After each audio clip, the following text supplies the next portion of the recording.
Welcome to Sayless Projects. We believe in the power of shared stories to inspire action and possibility and to bring hope to people who need it most. Through storytelling and purposeful action, we promote mental health awareness and support efforts to prevent suicide. You'll hear from a wide range of guests, runners, creators, leaders, and everyday people, sharing what they have lived, what they have learned, and what helped them keep going. The truth is, none of this is meant to be carried alone.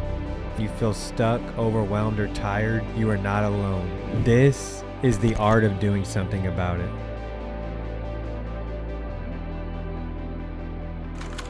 Welcome to the art of doing something about it. Right now we are interviewing people who are running the Speed Project with Sayless Projects, and today I'm excited to have my friend Drew Ranahan with us. Drew, welcome to the show, man. Thanks, Vince. It's good to have Good to you. be here.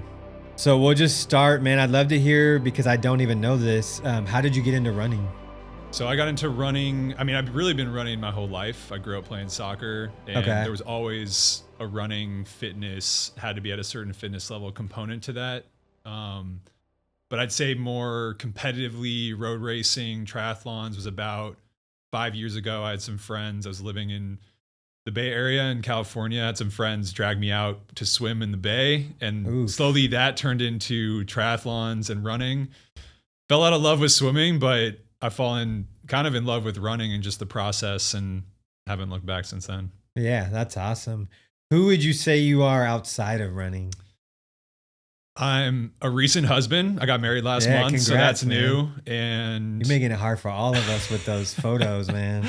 I know. Got married recently. So I'm a husband officially now, and I'm also a son. I'm a brother.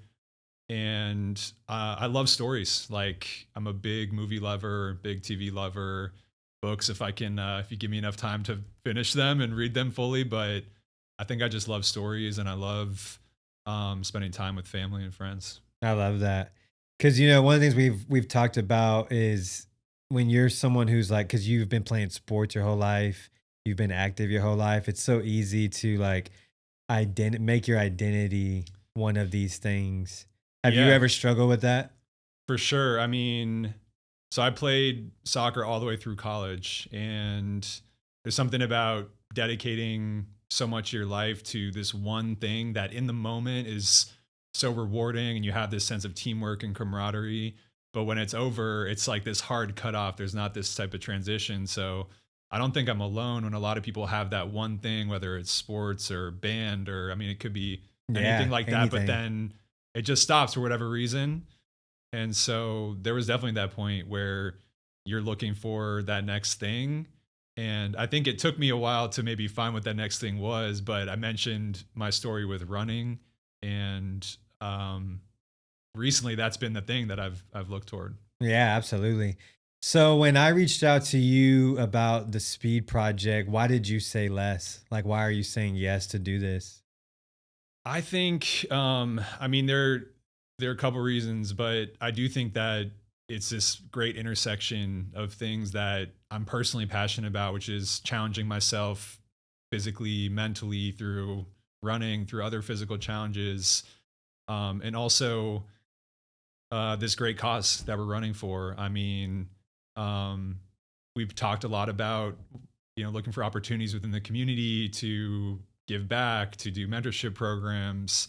And this is, I think, aligned with that sort of ability to raise awareness for a great cause and do that through action. So it does feel like this perfect intersection of something that I'm already passionate, interested about, and something that I'm really eager to do more with in terms of suicide prevention awareness and mental health awareness too. Yeah.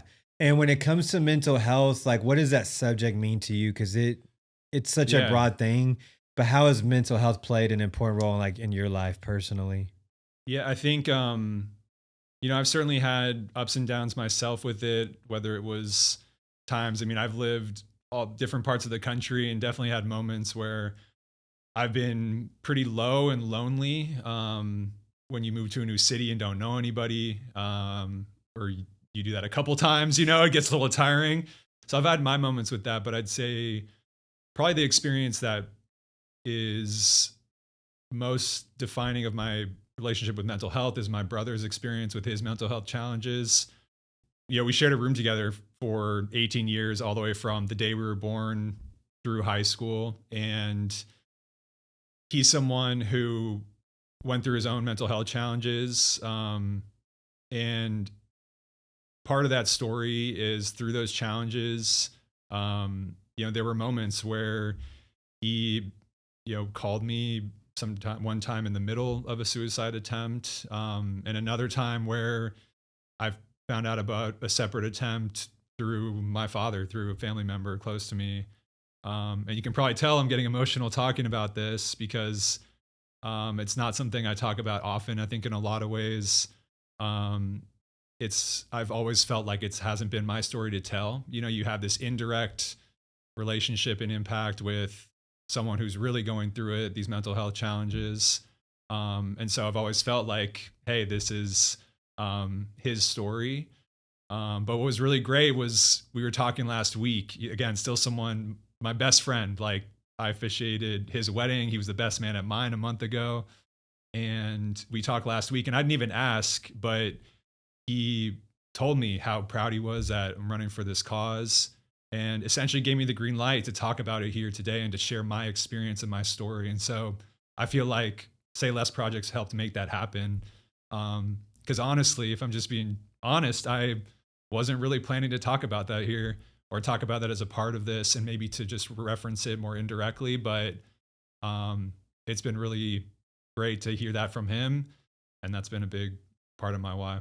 Yeah, man. Well, man, thank you for sharing. I had no idea, and shout out to him for being willing to allow us to talk about it here. Because if you know anything about this, why I do this, and man, it's such a hard thing to talk about, but I think it's so important that we do because I see you every week, and I had no idea that you're carrying this because of someone that you love and that's close to you, and so thank you for being willing to share that. Obviously, that gives weight to this run, the speed project. Yeah. When you're doing this, like what do you hope someone gets out of it by watching you from afar take on something this challenging? Yeah. I mean, it's hard to say. I think I have a hard time seeing myself in that light. Like someone could see exactly what I'm doing and get something out of it. But I do think that, when they look at us as a team, as a group, like we're 12 people from completely different places, backgrounds, experiences, but we found this common cause to run together, to do this race together, and to do it for this cause that has brought us all together. And so I think it's, if we look at things as a whole, like it's just representative of this challenge, this struggle that so many people from really any walk of life is facing, and that these people aren't alone. Yeah, absolutely. What are you most excited about for Speed Project? What are you looking forward to? I think it's I think it's the teamwork. I mentioned that word earlier. Like running is such an individualistic sport. I mean, even when you are running with the team or doing a team race, like the training, a lot of it's alone, probably like 75% of it at least is alone. And so being able to do that as a team is something I'm really looking forward to, and being able to rely on one another. And that definitely is what I'm most excited about. Other than just running in the middle of the night in the desert, I think is going to be cool. And that whole experience, like I think just on paper and it is going to be something new to me and something I'm super excited about too. So. Yeah. What are you nervous about? What's keeping you up at night? I mean, it's probably some of the same stuff. I'm kind of nervous, excited about, like running in the middle of the night, running through, towns, maybe running into some stray dogs. Like you hear those stories and like some of that stuff makes me a little nervous, but it's also most of the reason I'm excited too, is like this unique racing experience and the combination of these factors, the unknown, and then the teamwork part of it too. So Yeah, absolutely. yeah. What's something that like, all right, we do this run, we get to the Vegas. Have you ever been to Vegas? Yeah. Okay, I figured you had because you were kind of more over there on the West Coast. But we get to the Vegas sign and you finish the run. What's like something that you're hoping to feel or experience or gain out of this project? Well, I'm looking forward to that moment, and I'm also I guess preemptively a little sad too, because it'll mean the end of the experience. But um, I'm really looking forward to that moment being representative of everything that we've been talking about here, um, and also what we've been fundraising for and speaking about, and just in terms of raising awareness. Like, I think by putting a spotlight on what we're doing and why we're doing it, it adds this extra level of reason behind what we're doing, other than, in terms of my experience in the past, it's been running this race for my personal goals I've set, whether that's time or fitness level or whatever that may be. It just feels bigger. Mm-hmm. And so I think I'll feel the weight of that when we see that Vegas sign. Yeah, absolutely. Well, you have a unique ability. There's one thing to read books and listen to podcasts, and it's another thing to actually experience something.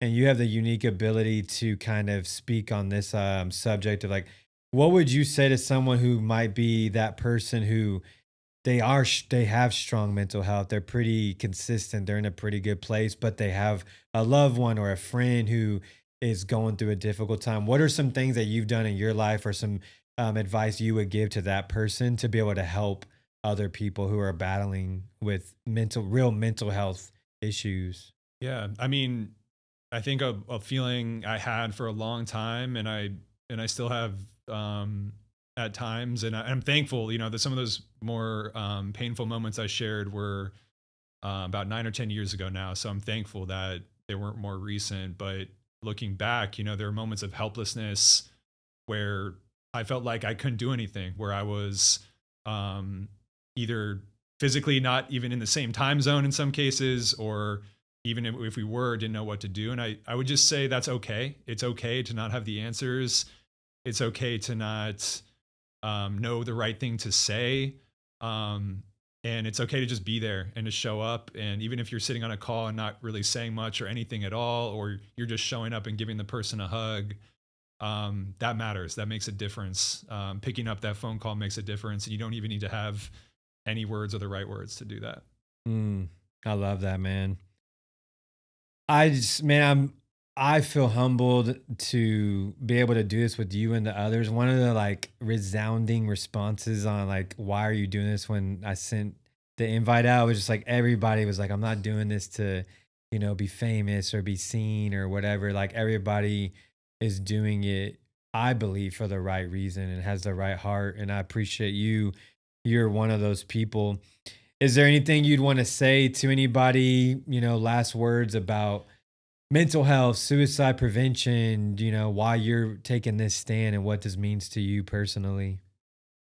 Yeah, I would just say, kind of lean into that uncomfortability. I mentioned like my story I shared here today. I think I've only shared that with my wife, honestly, and how I felt about that and that experience. And it wasn't until last week my brother raised it to me. And so I would just say it's okay to feel uncomfortable talking about these things. It's okay, even even in the most supportive environments, there's still, I think, this resistance for most people to talk about these things. And I would just encourage people to lean into that and to not be afraid of what that resistance is, and to really try to remove the stigma within themselves. You can't control other people, but you can do what you can to fight that resistance within yourself. And and try to share that with people if you can. Yeah, absolutely. This is like sitting here with you is reminding me of just the thought of like divine timing, because I remember when you first came to our running community and we met, and it was, what was that? Not even a year ago, right? It was a little over, it was right. Yeah. A little over a year. Just over a year ago, Yeah. you came on a Sunday. Yeah. And I remember telling Taylor, who's part of Sayless Projects, he's running with us and he's a board member for Sayless. I kind of told him, I was like, I feel like this guy is going to be like a part of what we're doing, not having any idea that I was going to ask you to do Speed Project, not having any idea that you have a brother who's dealt with this. And then to sit here and hear you share that and like why you're doing this is like, just excites me, and it's why I'm doing this. So thank you for taking a stand. Thank you for saying less. Really appreciate you being here. And so if you want to follow along and see Drew and the others finish, make sure you stay connected with us on Sayless Projects on Instagram, watch us on YouTube, and keep going.